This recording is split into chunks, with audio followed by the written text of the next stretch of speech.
Bonjour à tous et bienvenue dans cette nouvelle vidéo de la chaîne App & Productivité by Action Agile. Aujourd'hui nous poursuivons la série des nouveautés sorties par Notion durant l'été et nous allons nous attacher à la modification des bases de données qui a été grandement simplifiée.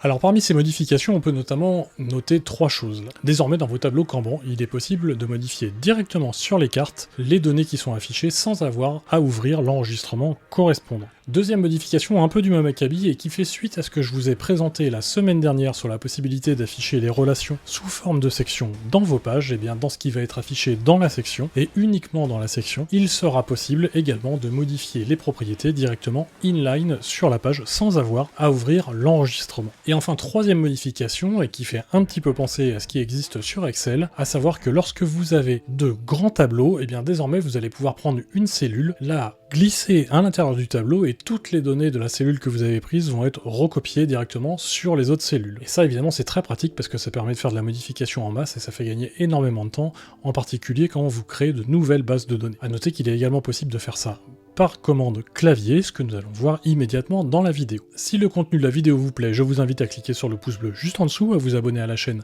sans oublier de cliquer sur la cloche pour ne pas rater les prochains contenus, et nous passons tout de suite à la démo des nouvelles fonctionnalités.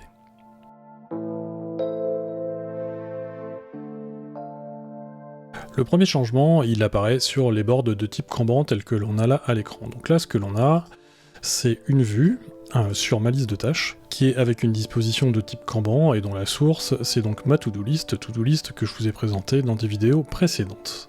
Donc on a des petites cartes pour chacune des tâches qui sont à réaliser, telles qu'on l'avait avant, sauf que ce que l'on a maintenant, et c'est là que ça change, c'est que quand vous allez cliquer sur un champ, ici, eh bien vous allez pouvoir le modifier directement. Donc là vous voyez j'ai cliqué sur l'état, ça permet de le modifier, là j'ai un champ de type date, je peux modifier la date, là j'ai une checkbox que je peux cocher et décocher, ici c'est une formule et si je clique dessus ça m'ouvre le champ formule. Bref, désormais tous les champs sont éditables directement à l'intérieur de la carte Kanban. Et alors ça c'est hyper pratique parce que bien sûr ça évite d'avoir à ouvrir la page comme on pouvait le faire avant, donc en faisant comme ça par exemple, et après d'accéder à ce qui est ici pour en modifier les valeurs à chaque fois. Là vous n'avez plus besoin de faire ça, vous pouvez cliquer directement sur les champs et en faire l'édition. Donc typiquement si cette tâche là, recontacter le comptable, c'est quelque chose que je viens de faire, donc je peux le passer en terminé, et hop, c'est disparu parce que c'est passé directement à côté.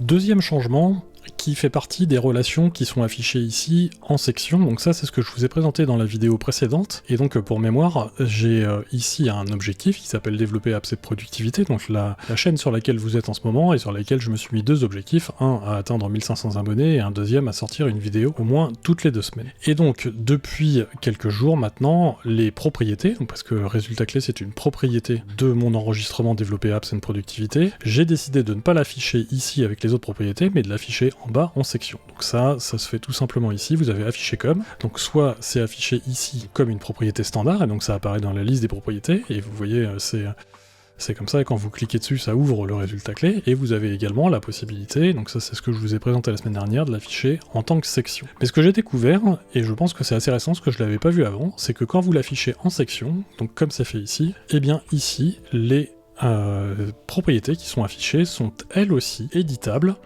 Et donc là, si je clique ici, je vais pouvoir directement renommer mon objectif, et donc toutes les propriétés qui sont affichées ici sont devenues éditables, et donc je pourrais y mettre absolument ce que je veux, et l'éditer ça marche exactement comme dans les boards Kanban qu'on a vu juste avant, c'est que chaque propriété est éditable. Alors faut juste faire attention à une chose, c'est que du coup quand vous cliquez ici, ça va ouvrir la propriété et non pas la ligne. Si vous voulez ouvrir la ligne, il faut cliquer ici à côté, et là vous allez l'ouvrir dans le pavé latéral que j'ai également présenté dans les vidéos précédentes.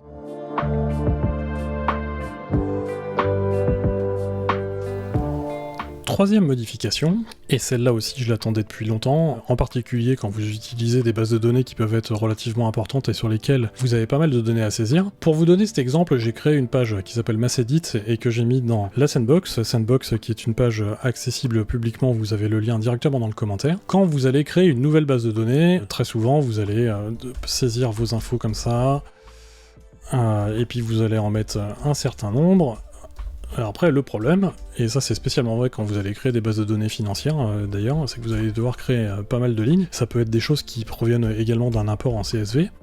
Puis alors vous vous retrouvez comme ça, puis là par exemple j'ai rajouté une colonne qui est une colonne d'état standard, d'ailleurs on va l'appeler état, et dedans on a donc notre starting progress done qui est le standard fourni par Notion sur ce type de colonne, et puis j'ai également créé une valeur numérique. Et donc avant, si je voulais modifier mes 8 lignes, sauf que des fois il peut y en avoir 50 ou 100, eh bien il fallait que je clique sur chacune de mes cellules et que je fasse comme ça, et ça prenait un temps pas possible. Et bien maintenant, vous voyez, il y a un petit point qui a été rajouté en bas là, comme dans Excel en fait, et vous allez prendre votre cellule sur le petit rond. Alors c'est pas facile à choper avec la souris, mais quand vous y arrivez ça marche très bien. Vous cliquez dessus, vous le descendez, et hop, ça a modifié toutes les valeurs de mes cellules. Donc là à côté je vous ai mis une colonne numérique, pareil, vous tapez une valeur, vous reprenez le petit rond, vous descendez, et hop, ça a tout rempli. Alors ça, je peux vous dire que ça me fait gagner un temps considérable. Autre possibilité pour faire de l'édition en masse, comme on a fait là. Quand vous êtes sur la cellule que vous voulez prendre et que vous voulez mettre partout, vous appuyez sur... Alors moi je suis sur Mac, mais sur PC ça doit être à peu près pareil. Vous appuyez sur Shift et la flèche du bas, comme ça va sélectionner toutes les cellules. Vous appuyez sur Commande D, et il va mettre tout ce qui est dans la première cellule. Je recommence. Si je me mets en In Progress, hop, voilà, là je suis dessus. J'appuie sur Shift, flèche du bas, flèche du bas, flèche du bas, flèche du bas, flèche du bas, flèche du bas, Commande D, et voilà.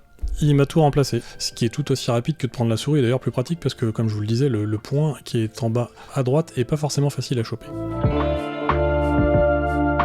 Cette vidéo est maintenant terminée, j'espère qu'elle vous aura plu, et si c'est le cas, je vous invite à cliquer sur le pouce bleu juste en dessous, à vous abonner à la chaîne, sans oublier de cliquer sur la cloche pour ne pas rater les prochains contenus. Et la semaine prochaine, j'espère pouvoir vous présenter la nouvelle fonctionnalité de Notion qui est l'affichage de votre espace de travail sous la forme d'espace de travail d'équipe, qui est une des modifications majeures que Notion avait prévues pour l'année 2022. Je vous l'avais présenté dans la vidéo liée à la conférence Block by Block 2022. J'ai vu que la fonctionnalité avait été annoncée aujourd'hui, malheureusement j'ai regardé sur mon espace de travail, je n'y ai toujours pas accès, et donc je ne peux pas vous la présenter, mais c'est promis, si c'est ouvert, pour la prochaine vidéo, je vous montre tout ça. Sur ce, je vous dis à lundi prochain.